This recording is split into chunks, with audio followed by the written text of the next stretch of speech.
मैं काम खत्म कर देंगे कल तो बाबू जाए हम चला रहे तन पर काहे कहलू घर में बैठे ना जला तारा आ दीदी रहा ना दी गाड़ी हम कल तनी धो हम धो ए जे कहतन तू घर में बैठल हम नहीं की करे खातिर अच्छा तो ठीक बा खाली घर में करी बाहर का ना करी ना तो हम बानी नु हम ना करम हम काहे खातिर बानी अच्छा करबे न करब रोज मतलब हम तो करम तो सीखो कहां से बताई तो सीखी ह सी और ढेर दिन और सीखी ही न जाला हम सिखा देम घर में के सारा काम कर हम बाहरी के काम करतन धो ले लू हट हम चला लेते चल धो ले लू तो रुक जा इधर बल्टी धो दी ना हम धो देतन तो अरे बाबू जाए ना तो बोला ना धो देतन रोवा चलाई ना हम धो देते ना धो देतन हम धो देतन ना मानब लेकिन कौनो काम करे चला तो ओइ में टांग अड़ाते रहे ना तारा के धोए के नहीं थे हम धोए खातिर तारा के इति चले बनी घर में के सारा काम कर हम बाहर के काम कर चाहे लोटा मार देते ना हम मार देतनी पानी चला हटा हट जाते कब से फेरा गए तू फेरा गए तो उनका मजा ही तो में लगा था आ करा आरामिया तो इनका कहने की हूँ काट के पतैया बना के गुरसा बनाते थे खाते ना रे हरामिया करे तो इनका साकी साका भालो बाबूजी तो साजी खानी नो सोचनी साजे खाना तो इनका हम मीटिंग बनावा छोड़ा दे 2 मिनट में अब बाबूजी बना देन जा हमनी के बना दे थे काट के हम आई बल्टिया आई कौन फेंकले रे आई बल्टी कौन फेंकले डगर गुला बाबूजी डगर गला मारब किला किया से डगर जेब तू चलो हो चलाओ जना सकी दोनों जानी सगे पाई नहीं कहती चलाओ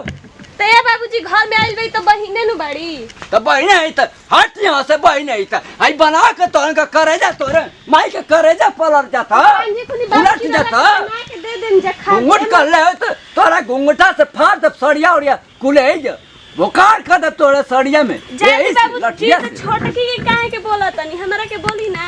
आई ओ माय ए दया देखा दीदी कि हम काट देते नहीं तो ना इरादा साजी खानी बनी खाली हमरा देखा के छोटे के क्या है बोला था हमें क्या बोला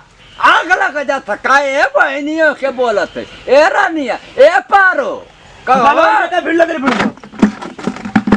अच्छा अच्छा मत ताके का तू किरा तो रहता हो जुटे तू कह जा सार कहीं तू क्या करेला उनका मुंह देख के कैसा से कहीं दुबई का ना लाका आइला मुंह देख के होई तार करना छुट्टी करा का छुट्टी हां हमारी बात चलत था तो दोनों जानी का हथवा गोड़ा काट हां भुजिया बना के खा जाइता छेबा काहे के पत्थर में हाथवा गोड़ा बा यही जब बिछा देती दिन भर कर कइले रहे के बा कितना बढ़िया से मिल बैठ कर रहता इस दिन ओमे खोदत रहता रन पूरा खोदत रहता रन मुंहबा जाए बाप बड़ा के दुश्मन बा मुंहबा तक एकदम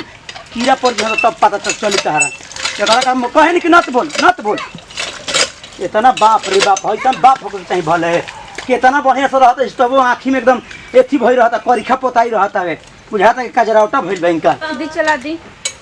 नहीं सरफा से मल दो दी चला मल दो दी हटे धोई धोई दे आई कुल कहां गई रहनी मोर बुझाता लात की रोवे हेंगावत रहनी हां मत बोलू तो सीधा कहां बोलत नहीं तारा के कहला बानी नु तू घर ही में रहा हम ना चला दी हती हां दा भौजी दा की पानी रोवा आई ना या बोला दी ना हम बोले नहीं है कि अपन मने नहीं हम बोलनी है का करे से करत रे का करते हैं तू कैसे करत रे कुछ ना चलाओ हो। पुरान धोआवतनी चल हट ससुर खाली वही कुल के फेर में रहत रहा ले जो छत ले जो और बुझाला ना अरे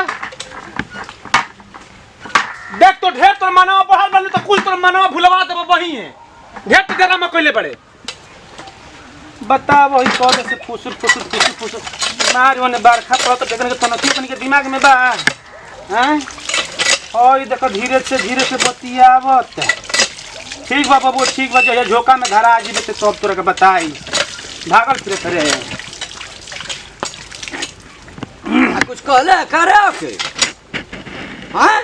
अब तू आ गेलो हमरा के बढ़िया ओके काहे ओके बोलत हवे रे हां ओके काहे उल्टा सीधा बोलत हवे हम कहां उल्टा सीधा बोलनी का कहत हवे बोलबा ना त 2 मिनट में तोर मतैया हम हां कूदा ए जा अब है ने मोटा भैंसवा कराउ छवा ए पड़वा कई उलटो ना जात कोनो गड़ैया में ढमला जात वही नहीं कोई कह के हमरा के दुबरवा दियो दुबरवा देगा ये को तो देख देख के जरूरत रह हमरा हमारी मत रहता तो तोरे खाना में हग्गे वाला दवाई मिला दे तोरा अतड़िया बहरिया जा शराब पी दो मुआ दे हमरा के ये पे तू लागल बड़ा बोल बे रे तुम्हारा चिन्हा लिया था तोरे मुआ पर अब है ने खैले बा सार खैले बा हंडिया लटकैले बा खाए खाए के कुंटल का खत्म कर देला दिमाग खराब कर रखले प्रणाम करते हैं भैया गौर चुका गोर लगता है तमाम भोजपुरी श्रोता समाज के हम लोग का छोटका लड़का छोटका भाई भैया जैसे प्यार दुलार से बाद हमारा टीम पर बने बनी यही तरीका के हमारा खेसाई टू डिजिटल वर्ल्ड और नेहा म्यूजिकल बने रकम भैया